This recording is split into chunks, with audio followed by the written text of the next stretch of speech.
Hello दोस्तों, कैसे हैं आप? तो आज हम पीएचपी के अंदर देखने जा रहे हैं लूप।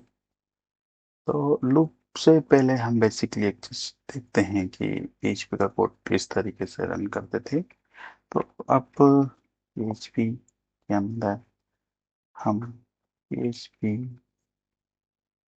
वर्जन, ठीक है, इस तरीके से आप चेक करके आप यहाँ जाके php index डॉट php ऐसे भी देख सकते हैं। और इसी चीज को अगर आपको ब्राउजर के ऊपर देखना है तो आपको आपका सर्वर स्टार्ट करना होगा।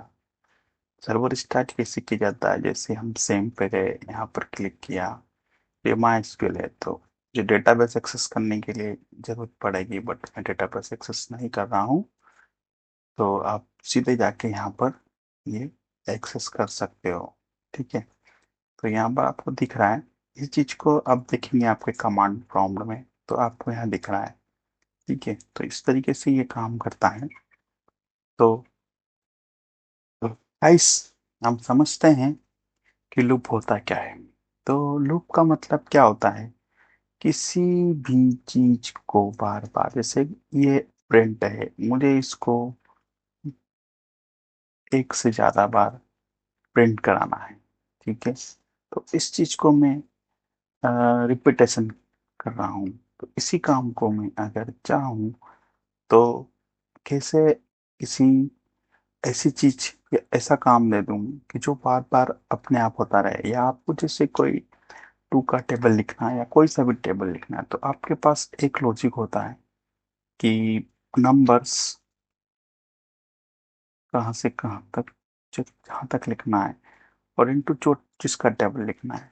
ठीक है, तो इस तरीके से आप लॉजिक बनाते हो और उसके बाद वो चलता रहता। अभी नंबर क्या है कि 1 into 2 इजिकल टू 2, ये इस तरीके से आपका ये लूप 3 into 6, ये 4 आया इंटर मारेंगे, ऐसे ही ये ऐसे नंबर से ये आपका रिपीटेशन वर्क हो रहा है।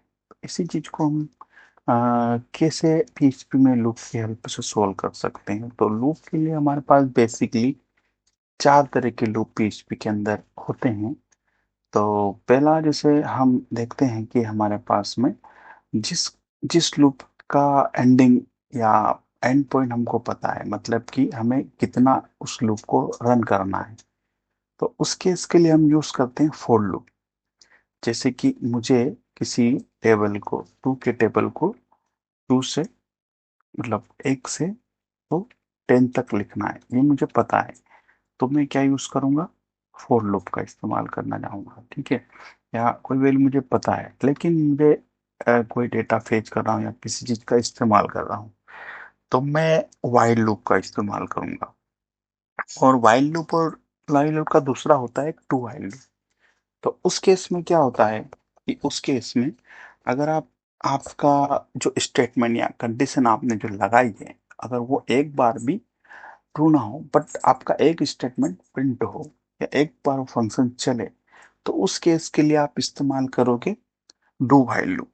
और अगर आप डेटा को फेच करना चाहते हो, तो उस केस के लिए हमें इस्तेमाल करना होगा फॉर ईच लूप। ठीक है, और लूप के अंदर लूप के इस्तेमाल करने के तरीके को हम नेस्टेड लूप कहते हैं। तो चलो देखते हैं हम किस तरीके से आज इनको एक एक करके समझते हैं और रन करके देखते हैं। तो सबसे पहले हम देखते हैं फॉर लूप। तो फॉर लूप के लिए जैसे मैं आपको बताता हूँ कि फॉर लिखा, ठीक है, और ये इनिशियलाइज किया।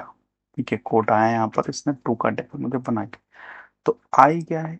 हमारा एक वेरिएबल है, उसको हमने क्या वैल्यू असाइन करी? 1। और यहाँ पर हमने कंडीशन लगाई। कंडीशन क्या है? आई की वैल्यू ग्रेटर देन या इक्वल टू 10, ये बराबर हो वहां तक चले। ठीक है, और आई की वैल्यू हमेशा, जब भी लूप चलेगा तो उसकी वैल्यू बढ़ जाएगी। मतलब सीधा सा फंडा है कि पहले फर्स्ट टाइम में आई की वैल्यू क्या रहेगी? 1। ठीक है, 1। आई इक्वल्स टू क्या मिलेगा? 1। जैसे ही एक बार लूप कंप्लीट हुआ, आई इक्वल्स टू क्या हो जाएगा यहाँ पर? 2। ठीक है, ऐसे 3। तो आई की वैल्यू कैसे चल रही है, इस वाले इंक्रीमेंट ऑपरेटर से, कि एक बार चला, आया कंडीशन, और ये चेक हुआ, और एक उसमें बढ़ता जा रहा है, तो यहाँ पर क्या होती जाएगी, अभी अब यहाँ नहीं आएगा, यहाँ आएगा, और यहाँ पर बढ़ती जाएगी। कैसे कि आई की वैल्यू क्या 1 है, तो इस दिन है, तो चलेगा, प्रिंट करेगा, चलेगा, बढ़ेगी वैल्यू 2 हो जाएगा, प्रिंट करेगा। और कहाँ तक चलेगा, अगर आई की वैल्यू 11 हो जाती है, कि जैसे ही दोनों के, तो लूप क्या हो जाएगा, कंडीशन आपकी फॉल्स हो जाएगी, और वो बंद हो जाएगा। ठीक है, तो इस तरीके से यहाँ पर आपकी कंडीशन फॉल्स होगी। क्लियर है, तो आपको लूप का रनिंग का तरीका समझ में आएगा। तो देखते हैं इसको रन करके। और बी आर तो पता ही है आपको, न्यू लाइन के लिए। अब मैं इसको यहाँ पे जाके रन करता हूँ, तो आपको यहाँ पर कैसा रन दिख रहा है कंसोल में, क्योंकि यहाँ पर HTML टैग सपोर्ट नहीं करते हैं। तो हम ट्राई करते हैं कि हम इसमें स्लैश लगा के देखें न्यू लाइन के लिए, उससे क्या हो पाता है हमारा काम। तो देखिए यहाँ पर बराबर किया, तो कंसोल में आपकी कंसोल कमांड चलेगी, बट ब्राउजर पे ये वर्क नहीं करेगा। तो ये दिख रहा है आपको यहाँ पर टोका टेबल। लेकिन इसी चीज को मैं अगर चाहूँ ब्राउजर के ऊपर, तो ब्राउजर के ऊपर इस तरीके से, तो यहाँ पर मुझे चलाने के लिए क्या लगाना पड़ेगा, PRT। ठीक है, यहाँ पर ब्राउजर क्या सपोर्ट करता है आपका, मार्कअप। ठीक है, तो इस तरीके से मार्कअप सपोर्ट करता है, और यहाँ पर आपका ये काम करेगा।